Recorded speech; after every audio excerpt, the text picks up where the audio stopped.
نحمدہ و نصلی و نسلم علی رسول الکریم اما بعد فاعوذ باللہ من الشیطان الرجیم بسم اللہ الرحمن الرحیم قال اللہ تبارک و تعالی فی القرآن الا ان اولیاء اللہ لا خوف علیہم ولا هم یحزنون صدق اللہ العظیم ان اللہ و ملائکتہ یصلون علی النبی یا ایہا الذین آمنوا صلوا علیہ وسلموا تسلیما الصلاۃ والسلام علیک یا سیدی یا رسول اللہ وعلی آلک وصحابک یا حبیب اللہ وعلی آلک وصحابک یا محبوب رب العالمین۔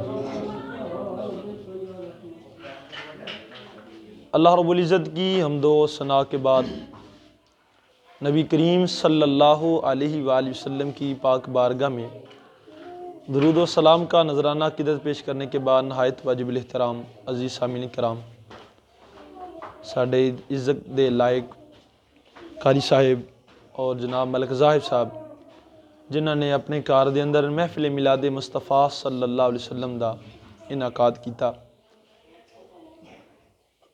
اللہ رب العزت نے ہم سب کو نبی پاک صلی اللہ علیہ وسلم کا امتی بنایا۔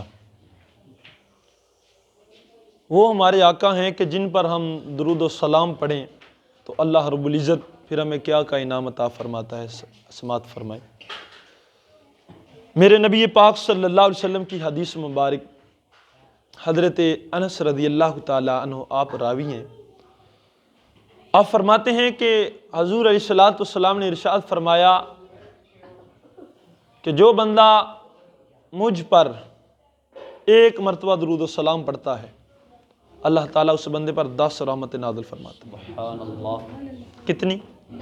10۔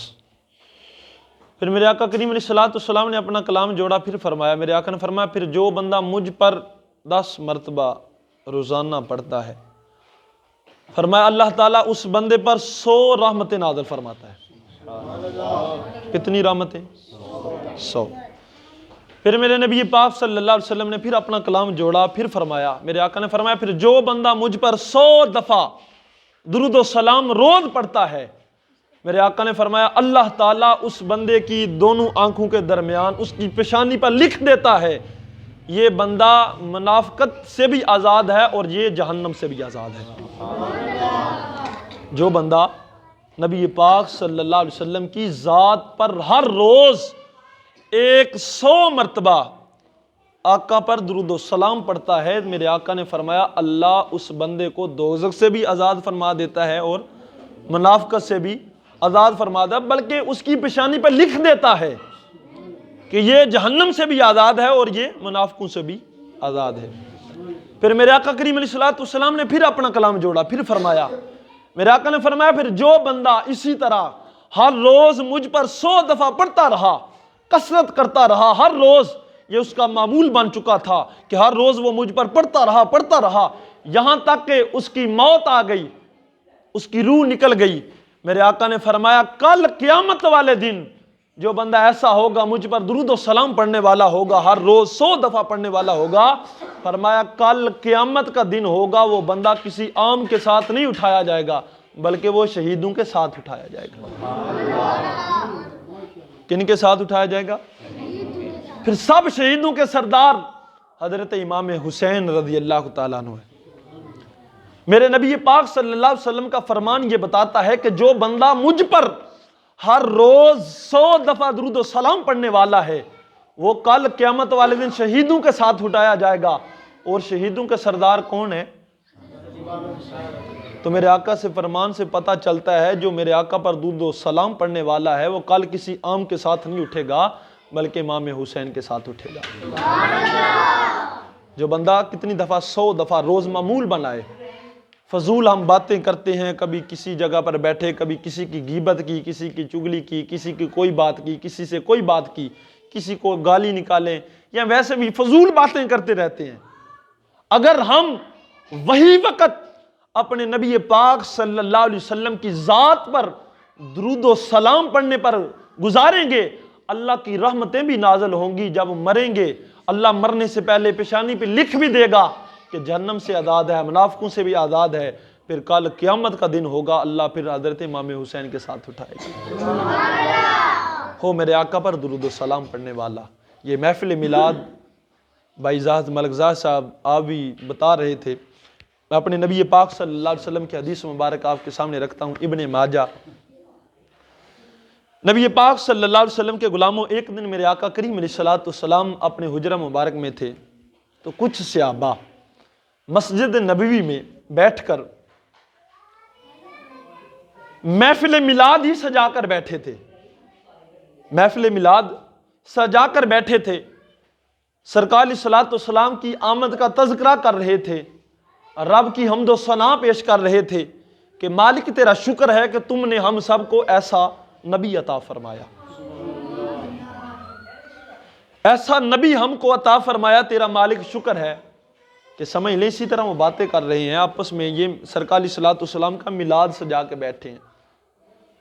جب یہ صحابہ مسجد میں باتیں کر رہے تھے، اللہ کا شکر ادا کر رہے تھے، اللہ کی حمد پڑھ رہے تھے، تو اتنی دیر میں ہی میرے نبی پاک صلی اللہ علیہ وسلم آپ نے اپنا حجر مبارک کا کپڑا ہٹایا، میرے آقا مسجد میں آئے، تو میرے آقا کریم علیہ السلام نے مسجد میں داخل ہوتے ہی فرمایا، صحابہ یہ تو بتاؤ کیا کر رہے تھے، کیا کر رہے تھے؟ تو صحابہ کرام نے عرض کی، یا رسول اللہ صلی اللہ علیہ وسلم، میں سادہ الفاظ میں بولتا ہوں، یہ وہ یہی کہتے ہوں گے، آقا ہم آپ کا میلاد منا رہے ہیں۔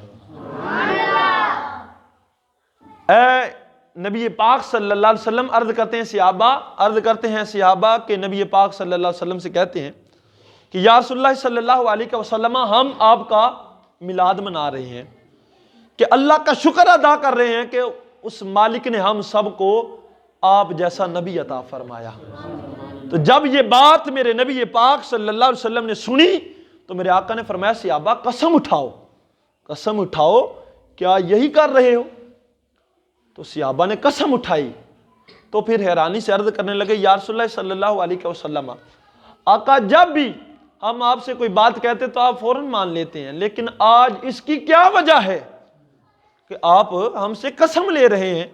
تو میرے نبی پاک صلی اللہ علیہ وسلم نے فرمایا کہ یہ اس لیے قسم نہیں لی کہ آپ جھوٹ بول رہے ہو، بلکہ اس لیے لی کہ جب تم یہ مسجد میں بیٹھ کر یہ نبی پاک صلی اللہ علیہ وسلم کے اپنے نبی کا میلاد منا رہے تھے، اپنے رب کی حمد و ثنا کر رہے تھے، تو اتنے میں ہی اللہ کا فرشتہ جبریل آیا، آ کر کہنے لگا، عرض کرتا ہے، یا رسول اللہ صلی اللہ علیہ وسلم، آپ کے صحابہ مسجد میں جو کام کر رہے ہیں اللہ ان پر رشک کر رہا ہے،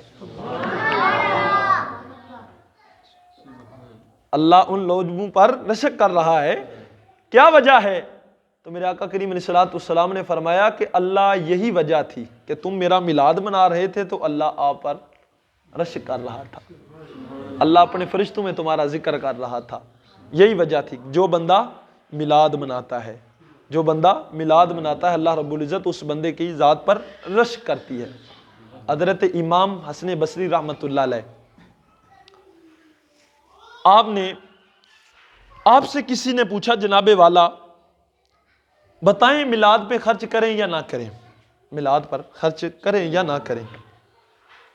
تو آپ نے فرمایا، حضرت امام مکی شافعی رحمۃ اللہ علیہ، آپ نے اپنی کتاب کے اندر لکھا، حضرت امام حسن بصری رحمۃ اللہ علیہ فرماتے ہیں، لوگوں رب کعبہ کی قسم ہے، اگر میرے پاس احد پہاڑ جتنا سونا ہو، میرے پاس احد پہاڑ جتنا سونا ہو، تو میں اپنے نبی پاک صلی اللہ علیہ وسلم کی ذات پر وہ سارا خرچ کر دوں، اپنے نبی کے میلاد پر سارا خرچ کر دوں، ذرا بھی اپنے برا اپنے پاس نہ رکھوں، اتنا کسی کے پاس سونا ہو۔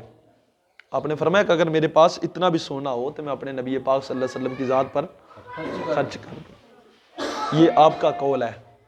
حضرت ابو بکر صدیق رضی اللہ تعالیٰ عنہ، آپ ہی نے اپنی کتاب کے اندر لکھا انہی کے بارے، حضرت ابو بکر صدیق رضی اللہ تعالیٰ عنہ سے پوچھا، جناب والا میلاد کے بارے کیا خیال ہے، میلاد منائیں یا نہ منائیں؟ تو حضرت ابو بکر صدیق رضی اللہ تعالیٰ عنہ کا جملہ، آپ نے فرمایا، لوگوں سن لو، جو بندہ میرے نبی پاک صلی اللہ علیہ وسلم کے میلاد پر ایک درہم خرچ کرے گا، ایک درہم خرچ کرے گا، حضرت ابو بکر صدیق فرماتے ہیں میں کل قیامت والے دن اس وقت تک جنت میں داخل نہیں ہوگا جب تک اس میلاد ملانے والے کو جنت میں نہ لے جاؤں۔ جو میرے آقا کے میلاد پر ایک درہم خرچ کرنے والا ہے، میرے نبی پاک صلی اللہ علیہ وسلم کے غلاموں حضرت ابو بکر صدیق رضی اللہ تعالیٰ عنہ فرما رہے ہیں کہ جو بندہ میرے آقا کے میلاد پر ایک درہم خرچ کرے گا اتنی دیر تک ابو بکر صدیق جنت میں داخل نہیں ہوگا جب تک اس میلاد ملانے والے کو جنت میں ساتھ نہ لے جاؤں۔ میرے آقا کریم علیہ الصلوۃ والسلام نے فرمایا صحابہ سنو، کل قیامت کا دن ہوگا جب میں جنت کی طرف جا رہا ہوں گا، ایک طرف ابو بکر صدیق ہوگا اور ایک طرف عمر فاروق ہوگا، ایک طرف صحابی رسول حضرت عمر فاروق ہوں گے، دوسری طرف حضرت ابو بکر صدیق ہوں گے۔ حضرت ابو بکر صدیق رضی اللہ تعالیٰ عنہ فرما رہے ہیں جو میلاد منانے والے ہوں گے وہ میرے ساتھ ہوں گے۔ جملہ سمجھ نہیں آیا تو پھر سمجھاتا ہوں۔ سرکار نے فرمایا قیامت کا دن ہوگا، ابو بکر ایک طرف ہوگا، دوسری طرف حضرت عمر فاروق ہوں گے۔ فرمایا درمیان میں ہوں گا۔ حضرت ابو بکر صدیق آپ فرما رہے ہیں جو میرے آقا کے میلاد پر ایک درہم خرچ کرنے والا ہے وہ میرے ساتھ ہوگا۔ پتہ چلا جو میلاد منا رہا ہے وہ ابو بکر کے ساتھ ہوگا اور ابو بکر آقا کے ساتھ ہوں گے، یہ اکٹھے جنت میں جائیں گے۔ یہ اکٹھے جنت میں جائیں گے جو آقا کریم علیہ الصلوۃ والسلام کا میلاد منانے والے ہوں گے۔ حضرت عمر فاروق رضی اللہ تعالیٰ عنہ آپ سے پوچھا، آپ نے کہا لوگوں سن لو، جس بندے نے، حضرت امام مکی شافعی رحمۃ اللہ علیہ ان کی کتاب سے حوالہ پہلے، حضرت ابو بکر، حضرت عمر فاروق آپ کہتے ہیں کہ جو میرے نبی پاک صلی اللہ علیہ وسلم کے میلاد پر ایک درہم خرچ کرتا ہے گویا کہ اس نے پورے اسلام کو زندہ کر دیا ہے، گویا اس نے پورے اسلام کو زندہ کر دیا۔ جو بندہ آقا کے میلاد پر ایک درہم خرچ کرنے والا ہے، تو حضرت عثمان غنی رضی اللہ تعالیٰ عنہ آپ سے پوچھا گیا، آپ نے فرمایا، آپ کہتے ہیں کہ جو بندہ میرے آقا کے میلاد پر ایک درہم خرچ کرتا ہے وہ اس طرح لالے اس کو اللہ اتنا ثواب عطا فرمائے گا جتنا غزوہ حنین میں شامل ہونے والے صحابہ کو ثواب ہوا تھا اور غزوہ احد میں شامل ہونے والے صحابہ کو جتنا ثواب ہوا تھا، اللہ اتنا ثواب عطا فرماتا۔ حضرت جناب علی رضی اللہ تعالیٰ عنہ آپ سے پوچھا جائے جناب والا میلاد کے بارے کیا خیال ہے؟ آپ نے فرمایا کہ جو میرے آقا کے میلاد پر ایک درہم خرچ کرنے والا ہے، جو میرے آقا کے میلاد پر ایک درہم خرچ کرنے والا ہے، آپ نے فرمایا کل قیامت کے دن اللہ تعالیٰ اس بندے کو بغیر حساب کے جنت میں داخل فرما دے گا۔ آقا کے میلاد کی اتنی برکت ہے، اسی لیے تو پیر فرماتے ہیں، کرما والے پیر بھی فرماتے ہیں، کیوں کہ بندے تمہاری بخشش کا وسیلہ بن جائے، یہ میلاد آپ کی بخشش کا وسیلہ بن جائے، میلاد مناؤ۔ یہ نہ کہو یار بندے ایک ہیں، دو ہیں، تین ہیں، یہ بات نہ سمجھا کرو، گھر والے سارے بیٹھو پھر بھی میلاد مناؤ، سرکار علیہ الصلوۃ والسلام کی نعت پڑھو، خود درود و سلام پڑھو، آقا پر درود و سلام پڑھ کے دعا کرو، میلاد خود مناؤ، گھر بیٹھے آقا کا ذکر کرو۔ میلاد مصطفیٰ کس کو کہتے ہیں؟ ذکر مصطفیٰ کو کہتے ہیں۔ میلاد مصطفیٰ میں وہ میلاد تو ایک دفعہ ہو چکا تھا، وہ آمینہ کے گھر ہو چکا ہے، لیکن اب جہاں بھی ہم دیکھتے ہیں کیا کہتے ہیں؟ ذکر مصطفیٰ، اسی کو ہم میلاد مصطفیٰ کہتے ہیں کہ جہاں پر میلاد مصطفیٰ ہو۔ قرآن میں جگہ جگہ دیکھو اللہ رب العزت نے ارشاد فرمایا وَلَلْآخِرَةُ خَيْرٌ لَكَ مِنَ الْأُولَىٰ، یہ کیا ہے؟ میلاد ہے۔ اللہ فرما رہا ہے محبوب آپ کی ہر آنے والی گھڑی، ہر آنے والا وقت پہلے سے بہتر ہوگا۔ یہ کیا ہے؟ سرکار علیہ الصلوۃ والسلام کا ذکر ہے، جہاں بھی آپ کا ذکر ہے وہ کیا؟ میلاد ہے۔ تو میرے نبی پاک صلی اللہ علیہ وسلم کے میلاد منانے کی اتنی برکتیں ہیں، یاد رکھنا میلاد میں یہ پیسہ ذرہ بھی ہو اسی میں کمی نہیں آئے گی، کبھی بھی کمی نہیں آئے گی۔ اللہ کی راہ میں اللہ کا وعدہ ہے جو میری راہ میں 1 روپیہ دیتا ہے میں اس کو 10 دوں گا، 10 دنیا میں آخرت میں 70 دوں گا، یہ اس کا وعدہ ہے، تو اس نے پورا کرنا ہے۔ یہ ہم اس کی مخلوق ہیں، ہم اس کی راہ میں دیں گے، اپنے وہ دیتا بھی وہی ہے، اس کے دیے ہوئے سے جب ہم اس کی راہ میں دیں گے تو اللہ اور دے گا، کبھی کمی نہیں پیش آئے گی۔ تو دوستو میں نے جو آیت کریمہ پڑھی اسی ماہ کے متعلق، میں نے تو صرف پہلے میلاد کی باتیں کی، تو چند منٹ اور بات کرتا ہوں تو اپنی گفتگو کو اختتام کی طرف لے کے چلتا ہوں۔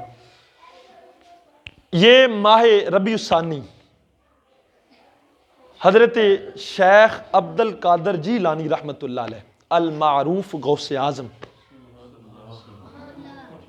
آپ کے ساتھ اس کو نسبت حاصل ہے، اس میں آپ کا وصال مبارک ہے۔ ایک روایت میں 9 ربیع الثانی کو آپ کا وصال، لیکن جو زیادہ علماء کرام کے نزدیک جو حقیقتاً واضح ہوئی ہے وہ 11 ربیع الثانی آپ اس دنیا سے وصال فرما گئے۔ اللہ رب العزت نے ان ولیوں کے بارے، اپنے ان بندوں کے بارے فرمایا، الا ان اولیاء اللہ لا خوف علیہم ولا ہم۔ آج ہر بندہ کسی کو دیکھو ڈر رہا ہے، کوئی چور سے، کوئی کسی سے۔ رات کو کچھ ایسا کبھی کبھی وقت آ جاتا ہے کہ بندہ اپنے ہی سائے سے خود ڈرتا ہے، ہوتا ہے کہ نہیں؟ ایسا ہی ہوتا ہے، کوئی کسی چیز سے ڈرتا ہے، کوئی رات کو سفر پہ ہوگا تو اس کو دل میں بھی ڈر ہوگا کہ یار راستے میں کوئی چور نہ ہمیں روک لے، کوئی ڈاکو نہ ہمیں روک لے۔ یہ ہر انسان کے اندر خوف ہے، لیکن اللہ رب العزت نے اپنے بندے جو اپنے اس کے ولی ہیں، اللہ نے ان کے بارے فرمایا یہ میرے بندے ایسے ہیں ان کو کسی چیز کا بھی خوف نہیں ہوتا، کسی بھی چیز کا۔ فرمایا اور کل قیامت کا دن جب ہر انسان گھبرا رہا ہوگا، ہر انسان ڈر رہا ہوگا، فرمایا تب بھی یہ میرے بندے خوف زدہ نہیں ہوں گے۔ لا خوف علیہم ولا ہم یحزنون، فرمایا یہ تب بھی خوف زدہ نہیں ہوں گے جب سب ڈر رہے ہوں گے، سب خوف زدہ ہوں گے، یہ میرے بندے ایسے بندے ہیں۔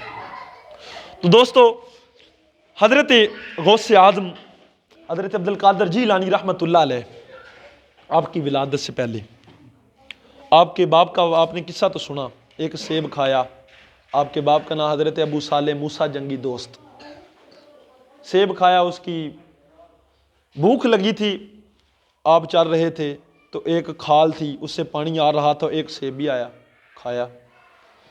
لیکن جب آپ نے سیب کھا لیا، یہ حسنی شہزادے تھے، حسنی سید زادے تھے، حضرت امام حسن رضی اللہ تعالی عنہ آپ کی لڑی میں سے تھے، حضرت ابو صالح موسیٰ جنگی دوست۔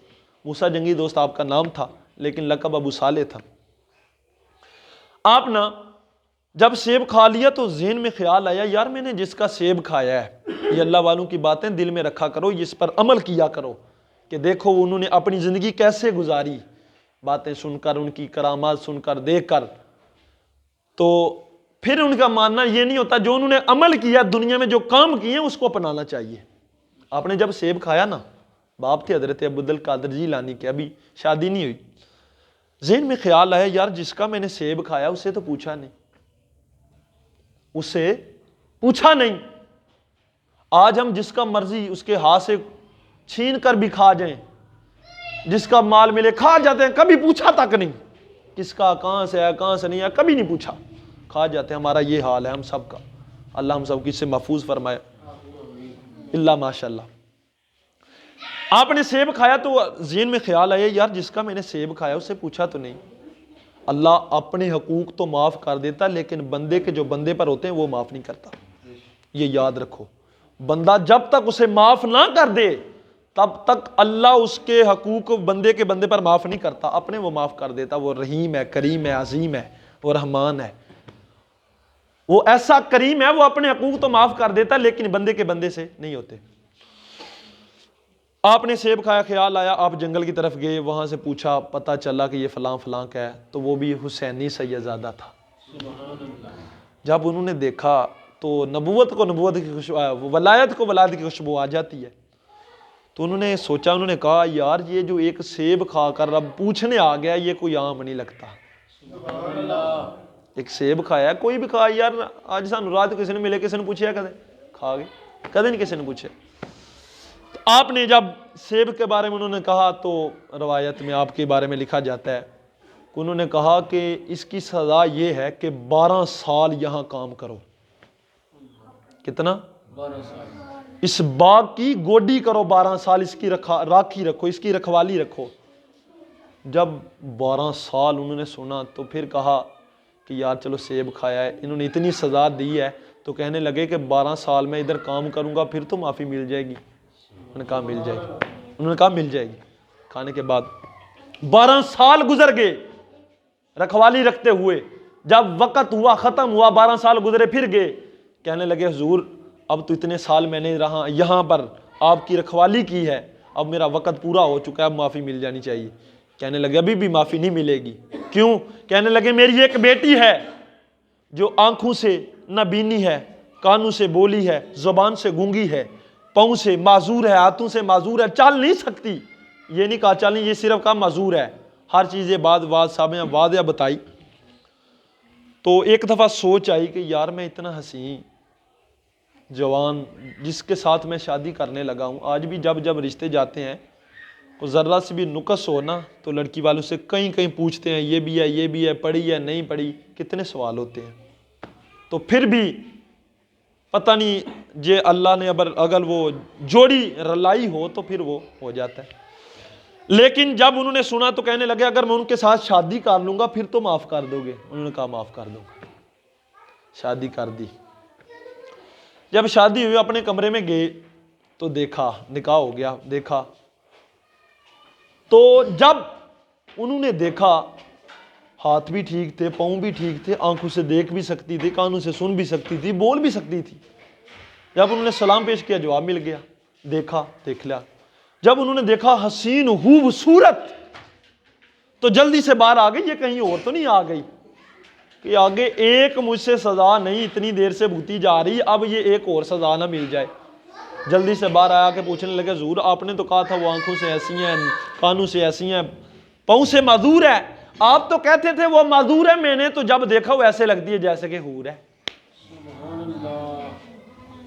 آپ نے دیکھنے کے بعد ان کے باپ نے کہا بیٹا بات یہ ہے کہ میں نے اس لیے کانوں سے بولی کہا تھا کہ آج تک کسی غیر کی اس نے آواز نہیں سنی، غیر محرم کی آج تک آواز نہیں سنی، آج تک اپنی آنکھوں سے اس نے غیر محرم کو نہیں دیکھا، آج تک وہ اپنی زبان سے کسی کے ساتھ غیر محرم کے ساتھ اس نے بات نہیں کی، آج تک وہ غیر محرم کے پاس اپنے قدموں سے چل کر نہیں گئی، آج تک اس نے اپنے ہاتھوں کے ساتھ کسی غیر محرم کو ہاتھ نہیں لگایا۔ ایسی پاک دامنہ جس کی ماں ہو تو بیٹا بھی پھر اللہ غوث اعظم عطا فرماتا ہے، اللہ غوث اعظم جیسا بیٹا عطا فرما دیتا ہے۔ یہ ماں ان کی تھی۔ تو جب شادی ہوئی آپ کی ماں کی عمر ہوگی 60 سال، لیکن ابھی تک کوئی اولاد نہ تھی، ابھی تک۔ آپ کا نام حضرت فاطمہ تھا، ام الخیر آپ کا لقب تھا، ابھی تک کوئی اولاد نہ تھی، 60 سال آپ کی عمر ہو چکی تھی۔ آپ کو اندازہ ہے بزرگ لوگ ہیں، سب سمجھدار ہیں، میں تو ابھی نادان بچہ اسٹوڈنٹ سا ہوں، طالب علم ہوں۔ کوئی بھی عورت 60 سال کی ہو جائے وہ بچہ جننے کے قابل نہیں ہوتی۔ ہر بندے کو پتا ہے کہ جس کی عمر ایک گزر جاتی ہے، بڑھاپے میں بندہ پہنچ جاتا ہے، تب بچہ ہونا ناممکن ہو جاتا ہے۔ کتنی عمر میں آج بھی آپ دیکھیں تو نہیں، 60 سال میں ناممکن جا ہوتا ہے۔ حضرت ابو صالح نے دعا کی مالک عمر تو اتنی ہو گئی، عمر بھی گزر گئی، اولاد نہیں آئی، لیکن یہ ہونا تو ناممکن ہے، لیکن تیری بارگاہ سے نا امیدی یہ بھی ناممکن ہے، تو چاہے تو لا دے دیتا۔ آپ نے دعا کی تو پھر اللہ نے آپ کے جسم مبارک میں حضرت غوث اعظم کا جسم بنانا شروع کر دیا۔ جب ولادت کا وقت قریب آیا، رمضان الشریف کا پہلا روزہ تھا، پہلی رات تھی اس کی، آپ کی ولادت کا وقت تھا۔ بہجت الاسرار کتاب پڑھو، پوری آپ کی سیرت کے ساتھ سند کتاب لکھی ہوئی ہے۔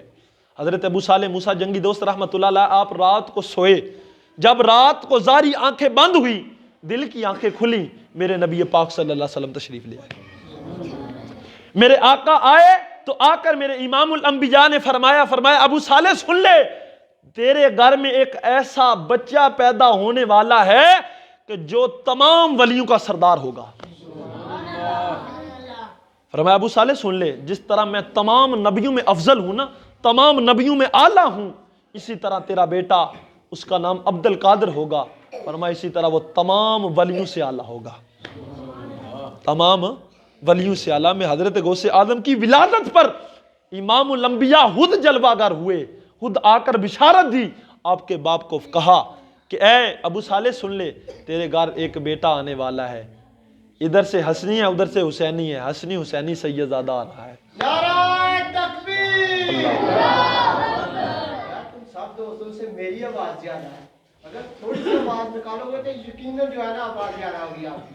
نعرہ تکبیر! اللہ نعرہ رسالت! نعرہ حیدری! اپنے میلاد مصطفیٰ! غوثیہ! 5 منٹ صرف اور اپنی گفتگو۔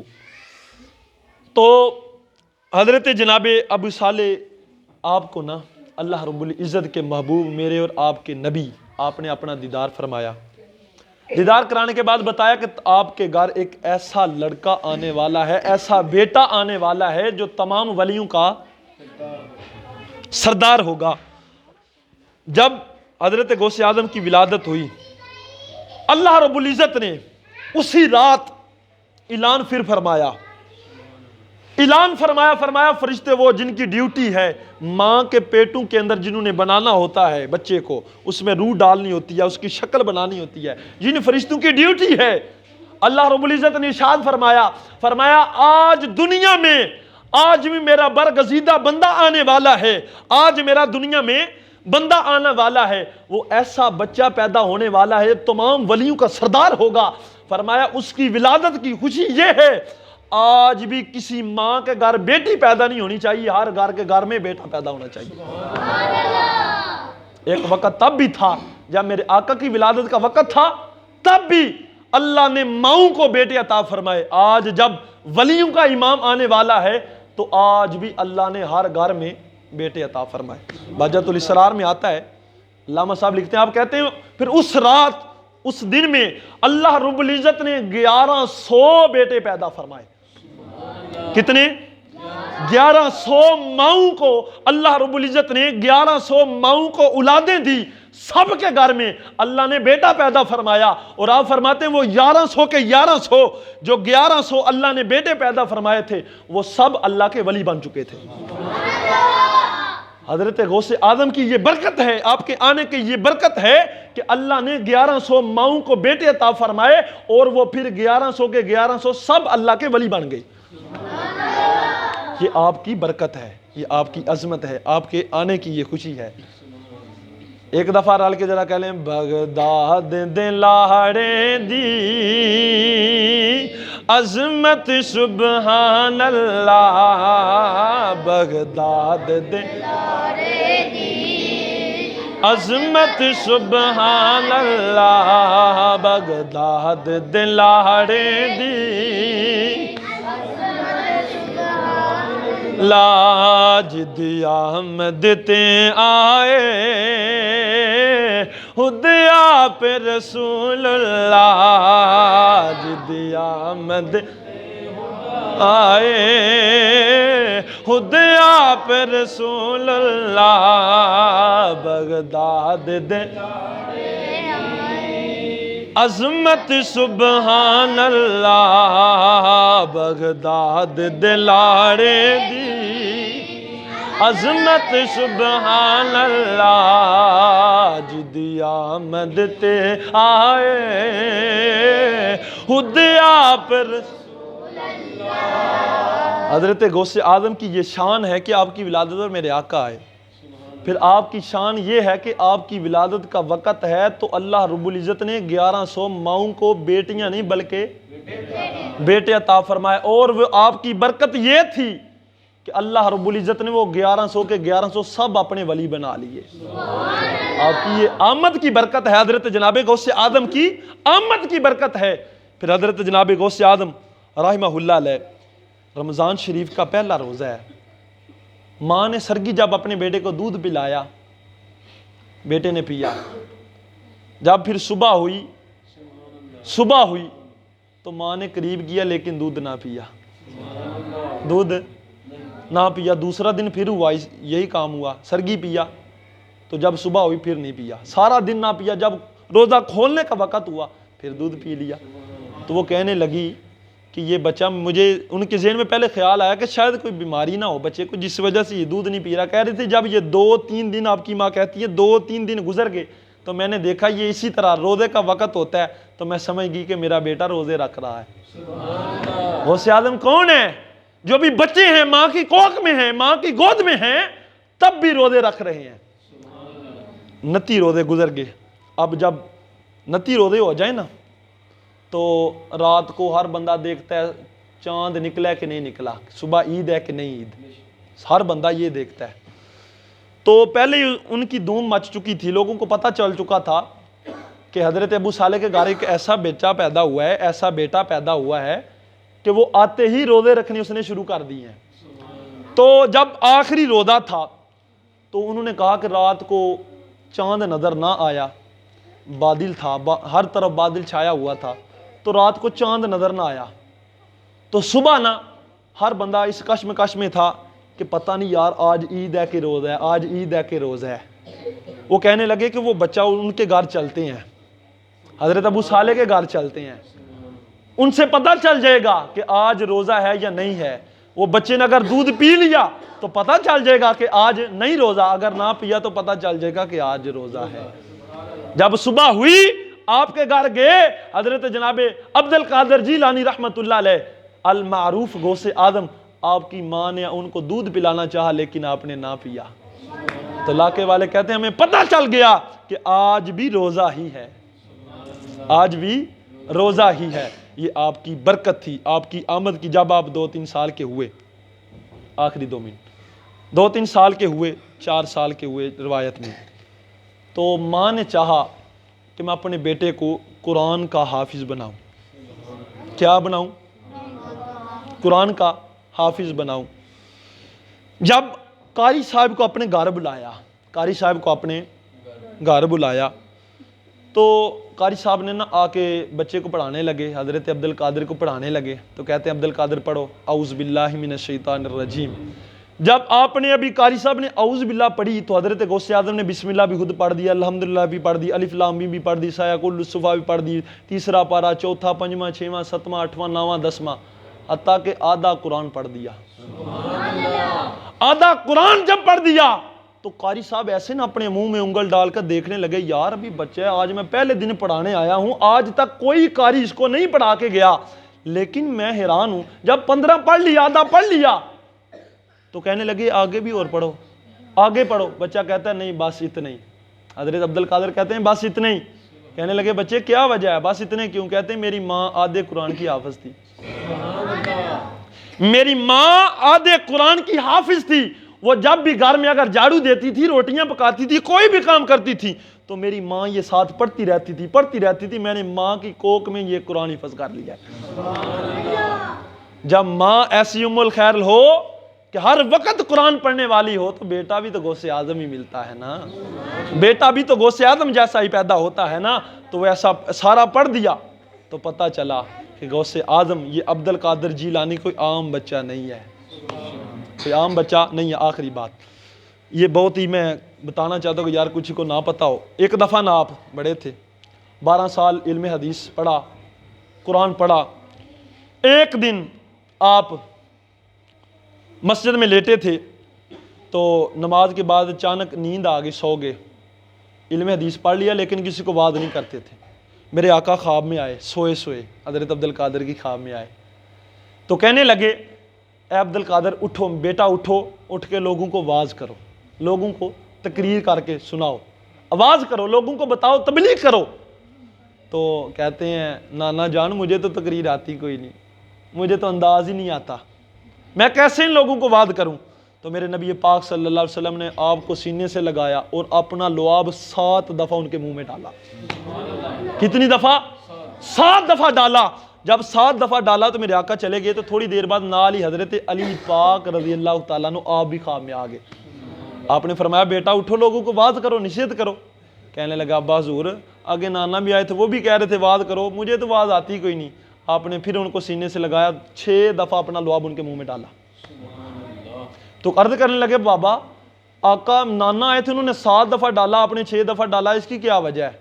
تو کہنے لگے میں نے آپ کے نانا کی تعظیم کی ہے, انہوں نے 7 دفعہ ڈال کر، اب میں آپ کے منہ میں لعاب ڈالا تھا، میں 6 دفعہ ڈال کر ان کی تعظیم کر رہا ہوں، ان سے بڑھنا نہیں چاہتا، ان کی برابری نہیں کر رہا۔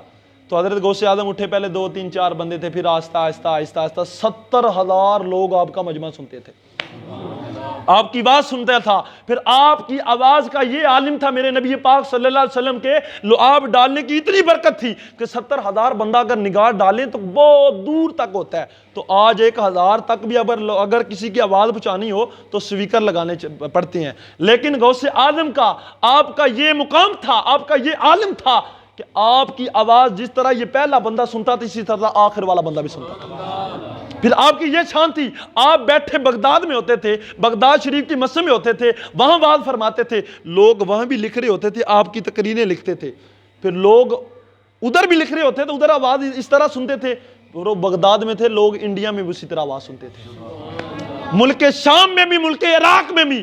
بہجت الاسرار یہ کتاب موجود ہے، پڑھ کے دیکھو، پوری آپ کے حوالے سے لکھی ہوئی ہے کہ وہ جس طرح آپ کے سامنے والا ان کی آواز سنتا تھا، اسی طرح ملک عراق والا بھی سنتا تھا، ملک شام والا بھی سنتا تھا، اور انڈیا والا بھی آپ کا اسی طرح آواز سنتا تھا۔ یہ آپ کی برکت تھی، آپ کی عظمت تھی۔ اللہ رب العزت نے آپ کو اتنا مقام عطا فرمایا تھا۔ وقت مختصر ہے، وقت کم ہے، لیکن باتیں بہت ہیں، آپ کا علم بھی بہت ہے۔ آپ کی جو عبادت کا عالم یہ تھا، 40 سال عشاء کے وضو کے ساتھ فجر کی نماز ادا کی، 40 سال۔ رات کو بندہ سو جائے تو وضو ٹوٹ جاتا ہے، لیکن آپ 40 سال تک سوئے نہیں، تو ہر روز 40 سال، ہر روز رات کو اللہ کا پورا قرآن ختم کر دیتے تھے۔ یہ عبادت کا عالم تھا۔ تو بے نمازیوں کے بارے میں ایک دفعہ پھر بتا دوں، آپ نے فرمایا تھا، لوگوں سن لو، بے نمازی کو مسلمانوں کی قبرستان میں مدفون بھی نہ کرو، دفن بھی نہ کرو۔ کیوں کہ اس کی منوست کی وجہ سے کہیں دوسری قبر والوں کو عذاب نہ ہو جائے۔ تو خدا را اپنے آپ کو نمازی بناؤ، آج کے میلاد کا یہ مقصد لے جاؤ، یار ہم نے نمازی بھی ہو جانا ہے اور آقا پر درود و سلام بھی پڑھنا ہے۔ پہلے درود کی بات بتائی، یہ نماز کی بھی۔ اللہ رب العزت ہم سب کو آقا کریم علیہ السلام کے نقش قدم پر، اور اللہ ہمیں اپنے پاک بندوں کے نقش قدم پر چلنے کی توفیق عطا فرمائے۔ اللہ ہم سب کو نیک نمازی بنائے۔ وآخر دعوایا ان الحمد للہ رب العالمین۔